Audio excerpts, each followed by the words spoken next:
Alors, vous n'êtes pas sans savoir que la France a gagné la Coupe des Nations hier face à l'Espagne. Cependant, le deuxième but de Kylian Mbappé est un peu polémique parce qu'il était un peu hors jeu quand même. Donc, l'arbitre a quand même validé le but, mais bon, il est un peu douteux ce but quand même. Même en tant que Français, il faut être objectif et c'est pas. Il aurait peut-être pas dû être accordé. Bon, voyons l'article. L'Espagne crie à l'injustice, voire au scandale après la défaite de la Rora en finale de la Ligue des Nations contre l'équipe de France ce dimanche. Plusieurs décisions arbitrales ne passent pas côté espagnol. Injustice, point. A simplement tweeté Josep Pedrerol, présentateur de la célèbre émission El Chiringuito, ouais, ok. Une injustice qui s'affiche un peu partout. Le principal point de colère de l'Espagne concerne le but de la victoire.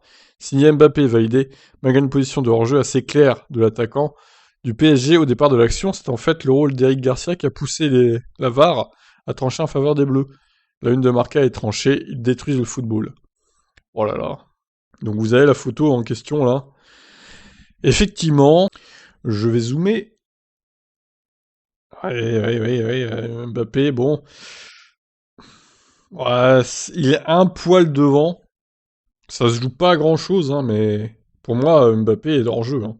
De peu, mais il l'est quand même. Le défenseur du Barça a lui déploré la justification de l'arbitre. J'effleure le ballon, et l'arbitre me dit que puisque je joue le ballon, je remets en jeu Mbappé. Il m'a dit que j'aurais dû ne pas toucher le ballon. Cette règle est dure pour nous les joueurs, regarde-t-il sur la cadena Copé. Tous ceux qui jouent au football savent qu'il est hors jeu, insiste Mikel. Putain, ils ont tous des noms compliqués là. Hein. Oyarzabal, dans les propos relayés par Marca, celui qui a fait cette règle n'a jamais joué au foot, il ne sait pas ce qu'il se passe. Eric ne veut pas jouer le ballon, il veut le dégager, l'arbitre dit qu'il veut le jouer. Alors, oui, enfin, la différence entre jouer le ballon et le dégager, bon, faut définir ça aussi par contre. Hein. Cela m'est déjà arrivé, il faudrait changer ça. Émeric Laporte note d'ailleurs que chaque arbitre interprète les règles à sa manière. Le défenseur de Manchester City, qui a choisi de porter le maillot de l'Espagne plutôt que celui des Bleus, assure au passage que la Rora a montré un meilleur visage que la France. Le but de Mbappé validé par la VAR est dans toutes les têtes. Je ne comprends pas. Lâche. César Aspilicueta, l'arbitre est là pour décider. Je les invite à aller voir eux-mêmes l'écran du VAR. Le hors-jeu est clair, mais il répond qu'Eric Garcia a la possibilité de jouer le ballon.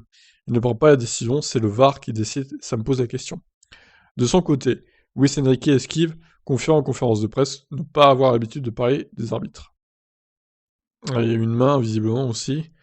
Si elle fait moins polémique, la main non sifflée de Jules Koundé à la demi-heure de jeu a sur le coup fait réagir une main très claire notée Marca durant le match.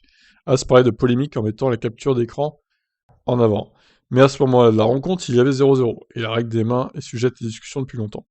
Une polémique a donc effacé une autre. Il tombe la tête haute. Préfère retenir Mundo Deportivo, les Espagnols auront du temps pour ruminer. Bon, après, voilà, c'est pas la Coupe du Monde, c'est pas l'Euro, c'est la Coupe des Nations, c'est pas non plus la victoire la plus emblématique, on va dire, mais bon, c'est vrai que ça pose question, ce but de Mbappé. Bon, qu'est-ce que vous en pensez? Est-ce que vous avez regardé le match hier? Que pensez-vous de ce hors-jeu éventuel d'Mbappé? Est-ce que le but est mérité d'être validé ou mérité d'être refusé? Je vous laisse commenter. Ciao, ciao.